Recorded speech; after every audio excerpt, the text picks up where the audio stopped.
네, 자, 오늘 시장이 상승을 하고 있고요. 최근에 이제 미국과 중국의 관계가 조금 개선되는 듯한 모습을 좀 보여주고 있죠. 근데 뭐 또 오늘 들려오는 얘기는 바이든 대통령이 또 시진핑에게 독재자라는 표현을 해서 또 관계가 또 경색되지 않을까 하는 얘기도 나오던데 중국과 미국의 관계 그리고 우리와 중국의 관계 앞으로 어떻게 봐야 되는지 중국 전문가 한 분 모시고 같이 얘기를 좀 나눠보겠습니다. 찐닝 중국 전문 연구원 나오셨습니다. 어서 오십시오. 안녕하세요. 제가 방금 전에 얘기를 했습니다만 어제까지만 해도 분위기가 좀 좋았거든요. 그러니까 블링컨 국무장관이 중국에 가서 이런저런 얘기를 하고 우리 앞으로 잘해보자 이러고 돌아왔단 말이죠. 근데 오늘 또 바이든 대통령이 시진핑에 대해서 독재자라고 표현을 하면서 이 분위기가 또 바뀌는 것 같기도 합니다. 어떻게 봐야 됩니까? 표면상으로 보면 네. 최근에 블링컨 미 국무장관이 방중을 했지만 실질적으로는 저는 화해 모드가 조성됐다고는 아예 보지 않는데요.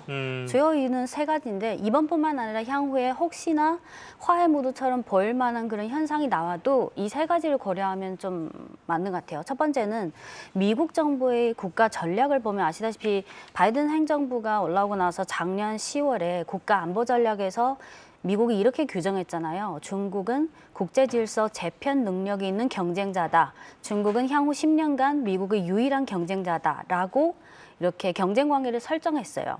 그만큼 네네. 양국의 경쟁 구도는 어떤 표면적인 일시적인 경쟁 구도가 아니라 이미 불가역적인 구조적인 경쟁 구도다. 그래서 상황이나 타이밍이나 뭐 단계에 따라서 약간의 수위 조절이 있을 수 있지만 그거는 실질적인 화해 모드는 절대 아니고요. 일종의 기술적인 조절에 불과합니다. 그리고 아시다시피 미국이 유지하고 싶은 거는 절대적인 단일 패권이고 반대로 중국이 추구하는 것은 단일 패권 타파와 세계 질서 다극화입니다. 그래서 이게 첫 번째고요.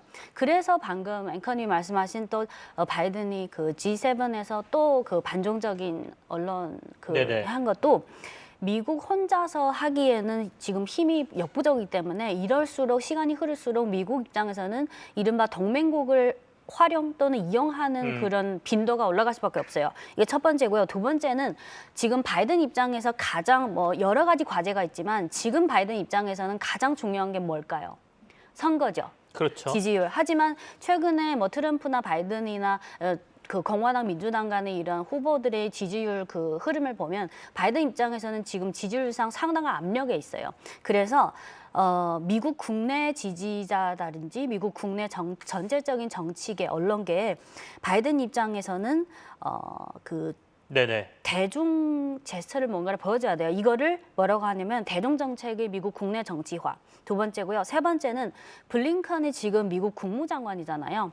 하지만 아시는 분은 아시겠지만 지금 미국 국내에서든 해외에서든 블링컨의 입지가 상당히 열악해졌고 점점 모욕을 당하는 그런 상황이 돼버려서 블링컨 입장에서는 실질적인 내용이 없더라도 어쨌든 중국에 가서 진강이랑 악수하고 왕이랑 악수하고 시진핑 국가주석이랑 악수하는 그 그림을 미국에게 보여줘야 돼요. 뭔가 이벤트를 했어야 네. 된다는 말씀이시네요. 그래서 이 세 가지만 봐도 형식상으로는 표면상으로는 그 중국이랑 뭐 중국 방문해서 뭐 악수하고 했지만 네. 본질적으로는 사실상 화해 무드가 아닙니다. 그러면은 바이든과 시진핑의 정상회담이 있을 수도 있다 이런 얘기가 나왔는데 그것도 기대하기 힘든가요? 그거는 미국이 뭐 특정 문제에 있어서 타협을 하거나 네. 또는 그리고 연말에 그 양국 정상이 뭐 어디 회의에서 만난다고 하더라도 본질적인 중국에 있어서 그 몇 가지 주권이라든지 핵심적인 문제에 있어서 타협이 없으면 사실상 뭐 만날 실질적인 수는 있지만 실질적인 뭐 이런 실질적인 결과물은 없을 수 결과는 별로 있어요. 없을 가능성이 높다 이런 말씀이십니다. 네.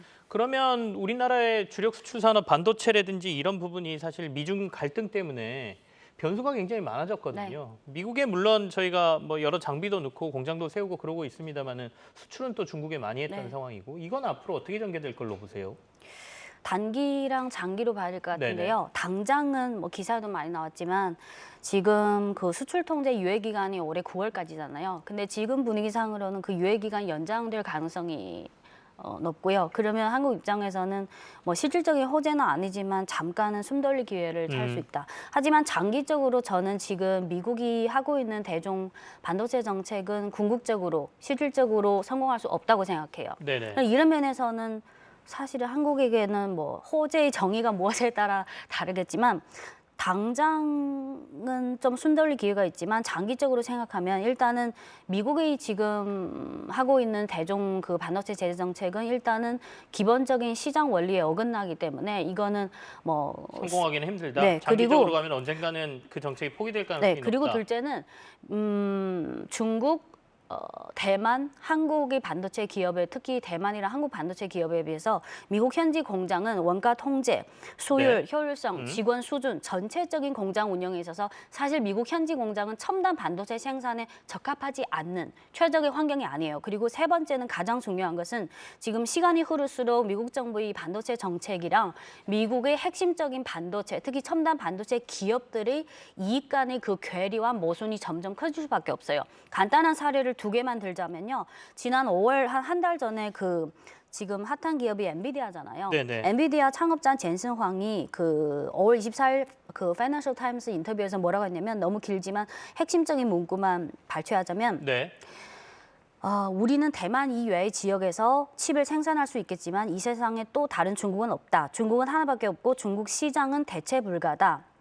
만약 중국 시장을 박탈당한다면 우리는 응급 조치가 없다. 만약 중국과 무역을 할 수 없게 된다면 미국 기업에게 거대한 손해를 초래할 수밖에 없고 미국이 지금 하고 있는 반도체 정책은 실패할 수밖에 없다. 여전히 중국의 위치가 중요하다 이렇게 젠슨 황이 얘기했다는 걸 말씀하시는 네, 거예요. 그리고 한 달 전에 그 네. 중국이 마이크론을 살짝 제재했잖아요. 네. 그러면 한 달도 안 됐는데 기사에도 다 나왔지만 마이크론이 바로 중국에 추가 투자하겠다. 그래서 처음에는 마치 미국의 이익을 위해서 한 것처럼 하지만 사실 지금 미국 국내 가장 큰 문제는 정치적인 올바름이랑 미국 핵심 기업들의 실질적인 경제 이익의 그 괴리랑 모순이 점점 커진다.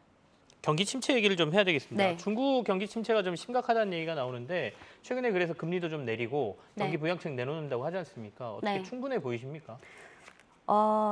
올해만 봤을 때는 충분하지 않고요. 네네. 하지만 작년 10월 24 당대회에서 제기한 중국의 장기적인 국가 전략 측면에서는 해석에 따라 다르겠지만 충분하다고 볼 수 있어요.